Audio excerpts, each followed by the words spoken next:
Our next guest's nickname needs to be changed from the Hangman to Fight of the Night Man because of the amazing performances he's put on with exciting battles with guys like Paul Felder and Dustin Poirier.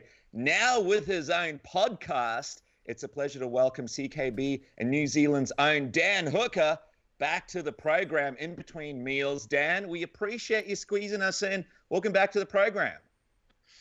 Thanks for having me on, lads. It's a big weekend coming up for the boys, so I definitely understand, and I'll do what I can to give you guys an insight into how the boys are looking.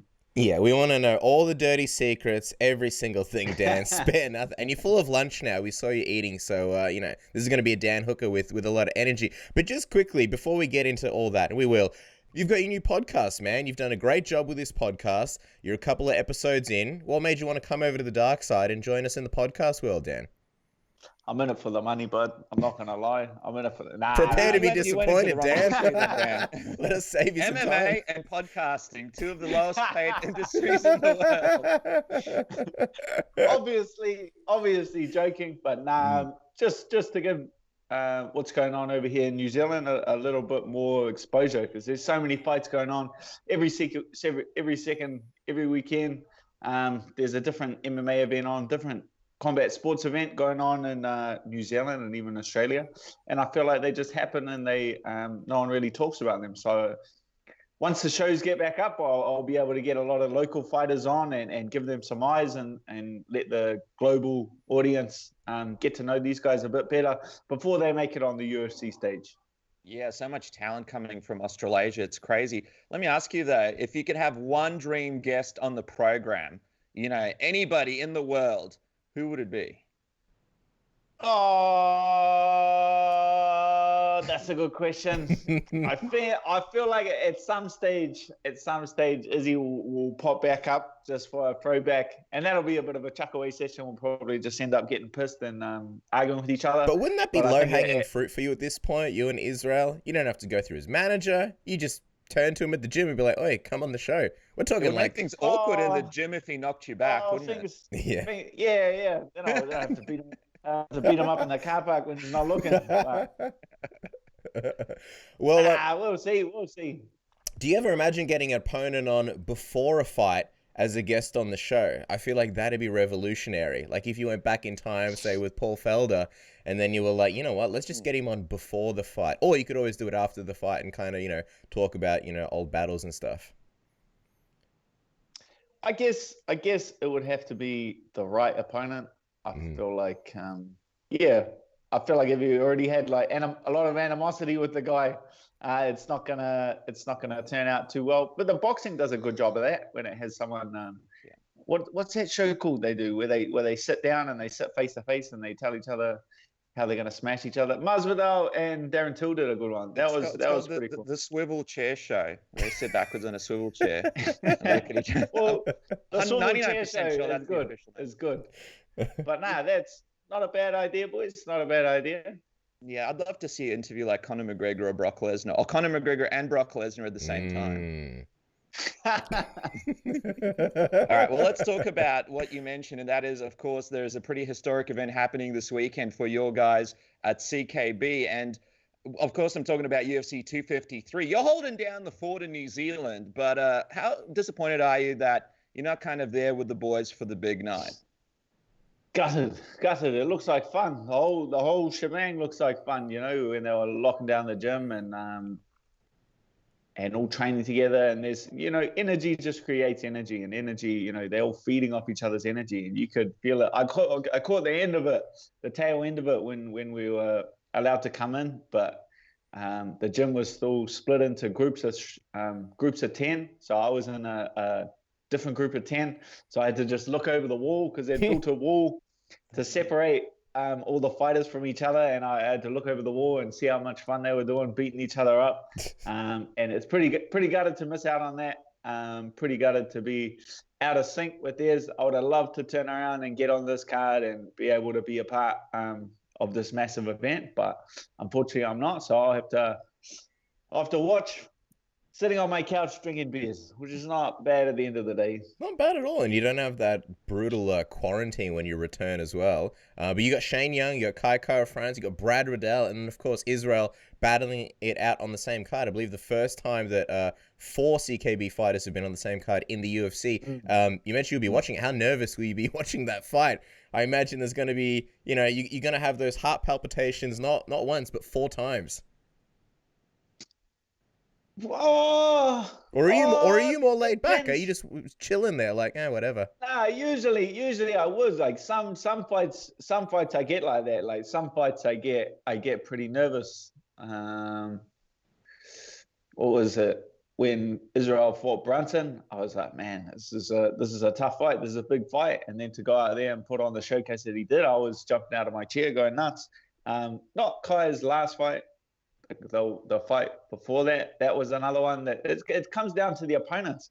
I would have been nervous for the fight that Shane Young did have, but I think his opponent got coronavirus or something, so he got replaced with a Slovakian. So I think for this, Shane has one of the toughest fights. So I think that one I'll kind of be on the end of my seat.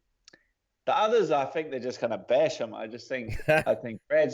think Brad's just going to bash the Brazilian boy. I think Kai's just going to bash that guy. And Israel, easiest fight of the night. I think he's just going to bash Costa. I think it's going to be a one-sided ass whooping. Wow. Okay, well, take us into that. What makes you think that Israel is going to have such an easy time with Costa? Well, he's a big, muscle-bound, slow striker. If I was designing a character to do poorly against Israel, that would be it. A big, strong, limited striker who is going to walk forward and eat shots.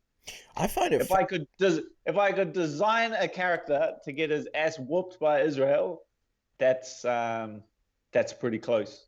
See, I find it fascinating that you mentioned the last time you were really nervous for Israel's fights. It was the Brunson fight, because that was a standout performance, and since then he's faced Whitaker and Romero, who are both killers. Whitaker I was worried about. Romero, I went over and Romero, I actually flew over to Las Vegas, and was that this year? That was March of this year. So I flew over to that fight. So I was sitting cage side for that fight. Those are nervous, but that's just a bit different circumstances. I think I had just fought before he fought Rob Whitaker, so there was not that much time. Yeah, there was not that much time to build up any kind of energy, because I was just so relieved from my fight. Yeah, we were main event. So I was just out back, recovering, licking my wounds, and watching that fight out back. I was still jumping around like a mad bastard, though. Yeah, of course, coming off that Ally Quinta victory. But what I was going to ask is, with Paulo Costa, where do you rank him in terms of Israel's opponents? I'd say him and Brunson would be a good fight. I'd say him and Brunson's a pretty. That's a good matchup. But I just don't feel like his skill set belongs in that realm of Rob Whitaker, Israel Adesanya. It's interesting because, like Casper mentioned, so many tough opponents that Israel's taken out of there with ease. And there's some other guys in the division that people are looking at, guys like Jared Cannonier or even Robert Whitaker. I guess those guys will be fighting each other to figure out who could fight for the title next. And you got Jack Hermansson fighting Darren Till. Do you see any sort of tough matchups out of those guys? A Robert Whitaker rematch or a Jared Cannonier fight as tough matchups for Israel? I think those are tougher matchups for him. I think Jack Hermansson, I think Cannonier, and a rematch with Rob. I would rate those 100% harder fights than the Costa fight. Well, I mean, before we move off this fight, I obviously got to get the official Dan Hooker prediction. You mentioned that you obviously see this as a favorable matchup. So what is the official prediction? When and how do you see it ending? My money, the best bet. Yeah. Got some money down? You got some money down? Oh, come on, bud. The Hangman doesn't mind the old pun or two. Really? So how much do you have down? Come on, You have Dan. to wait and see. You have to wait and see, bud. You have to wait and see. The Hangman's smart with money. That though. is He's Suzu. Someone smart. takes their Suzu. Dundee is Suzu. Not the Hangman is Suzu. Nah, so I think the best bet will be Israel. Like my actual bet down is on Israel stopping him in the third, fourth, or fifth round. I think Israel TKOing him is only paying $2.50 or something mad like that. But him to stop him in like the third, fourth, or fifth is like $9, $10, $12. So I feel like he's going to stop him later in the fight. In the third, fourth, or fifth, so that's where my money's sitting. Wow, I see you messaging Israel like, "Hey, look, I got $20 riding on this thing, so if you don't mind, I'm trying to start a podcast over here. I need all the money I can get." Yeah. I got a podcast. I'm broke. Yeah, gotta buy a mic. Do you always bet on Israel, or is this the first time you've bet on him in an actual fight? Nah. I'll put money down. I'll consistently put money on Israel. How much are you up so far? Oh, I don't go. I'm not silly. I don't go anything silly. Nothing that's not sitting around in the pocket. Oh, okay. Well, you've got 4 bets to make. Otherwise, people are going to be insulted, Dan, this week. You got to at least pretend that you got like a multi-bet or whatever going on the guys. Otherwise, someone's going to be like, "Hey, I'm not worth betting on. What's going on? You know, what's going on, Dan? You're supposed to be the captain here." Yeah. Nah, I got Israel. I got some money down in third, fourth, and fifth, and then I have a multi clean sweep, all the boys, including Jake Matthews.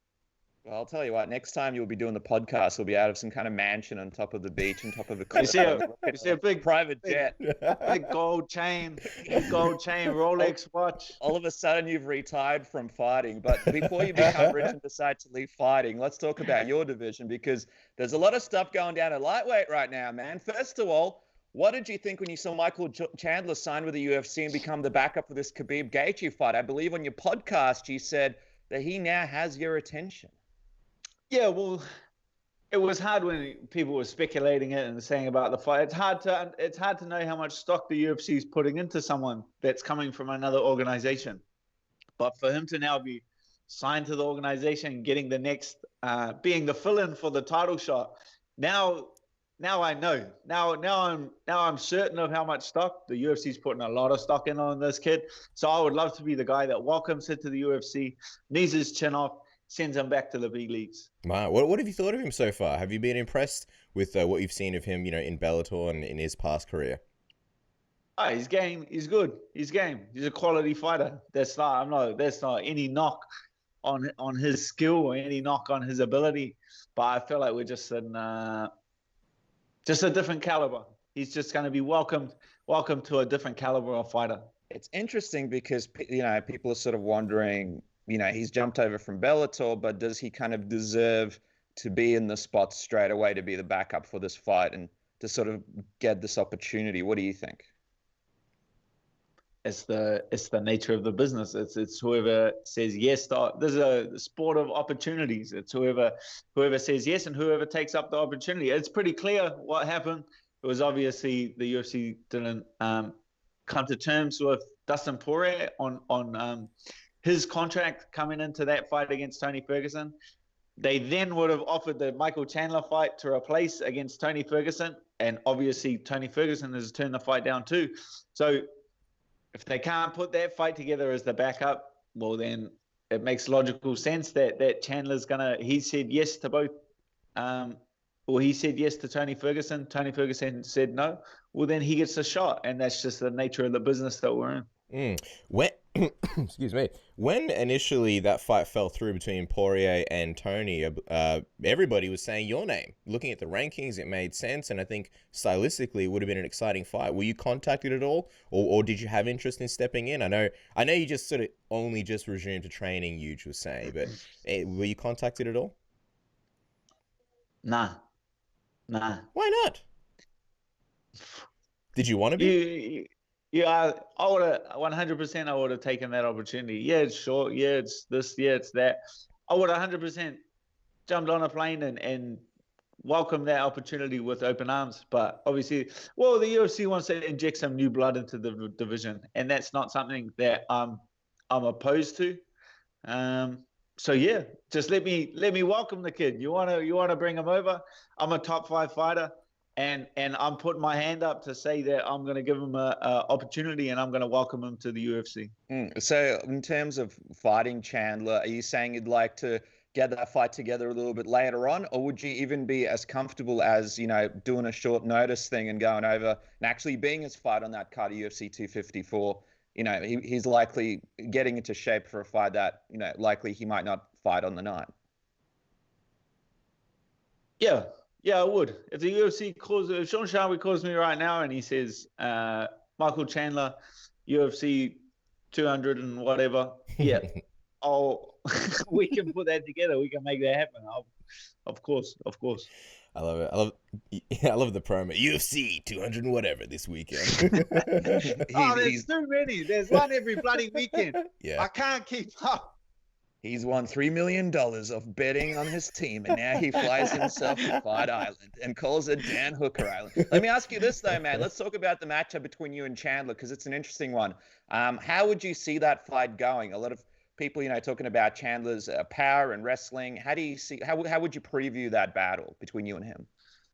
To be honest, I'm not gonna lie. I have not sat down and watched too many of his fights. I've watched his fight against his wars against Eddie Alvarez. That's a fight that I've watched, but that was years ago. That was more me keeping an eye on Eddie Alvarez as opposed to Michael Chandler.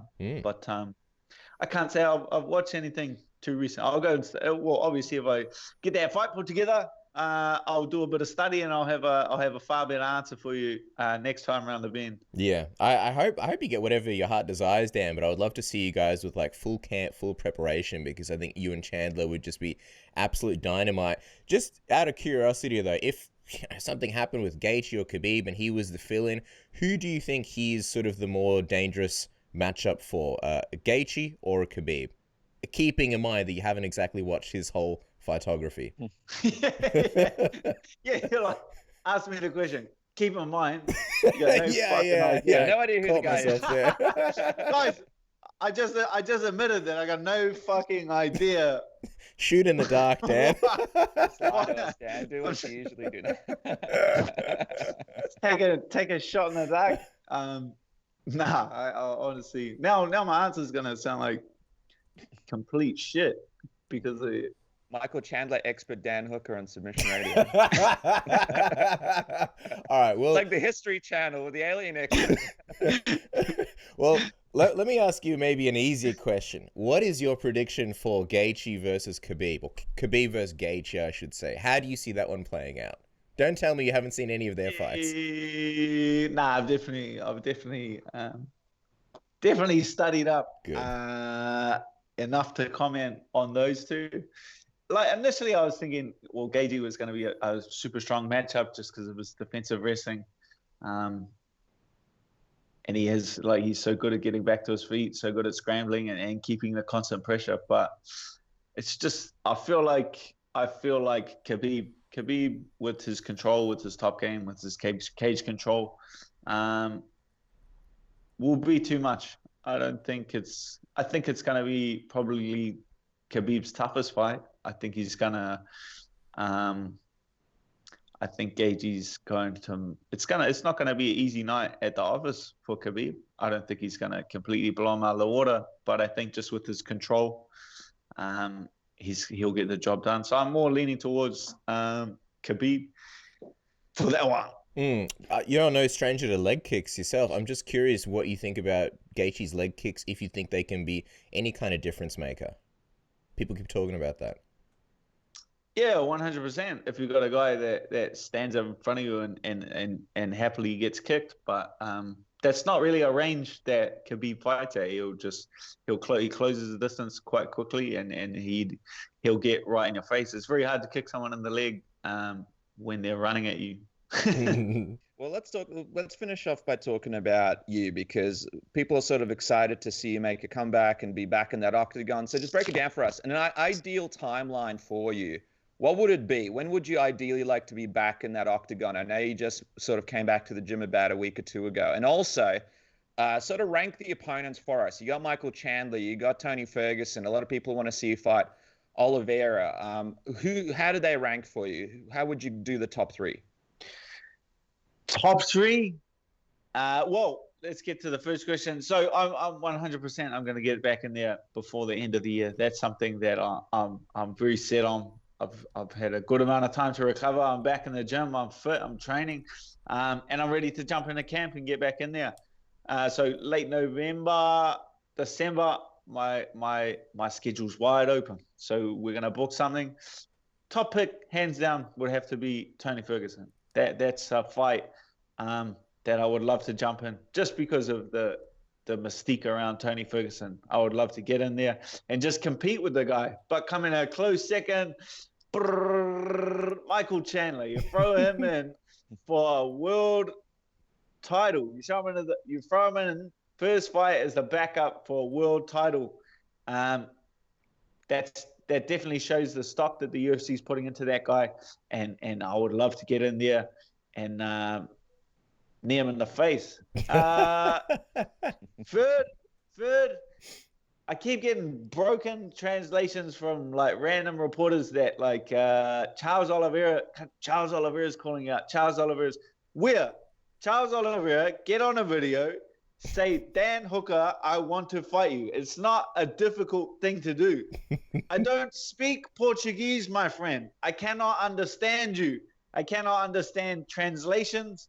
Say it to me, and we'll put that fight together and we'll make it happen. Any of those three, Tony Ferguson, Michael Chandler, Charles Oliveira, put your hand up, we'll get in there. Who wants to get in there and compete? Man, I love how tasty all those matchups would be, man. 3-round, 5-round, all of those will be, I feel like, instant classic fights. We were going to wrap up, but I realized I have to ask you one more thing. You mentioned mystique of Tony Ferguson. It made me think, what did you think of that interaction between Israel and Paulo Costa as they ran into each other in Abu Dhabi? A lot of people were like, what? These guys are friendly, cordial. They didn't expect it after all this, bad-blooded interviews. What did you make of it? No, I didn't think it was very friendly. I thought it was it's pretty well, Israel was just like poking him, right? Israel was calling him skinny, and Costa didn't have much to say coming back. Interesting. It's hard to read like the facial expressions and the intensity when the guys are wearing masks. Yeah, that's true. I guess based on how you know Israel, is that kind of sort of what you expected it? I think the first time it seemed cordial. The second time rewatching it, you're like, maybe there's a bit of alpha mailing going on here. Oh, 100%. From me sitting there, I know Israel quite well. Like that's him. That's him poking the bear. And to me, it looked like Paulo Costa was the one, kind of downplaying the situation.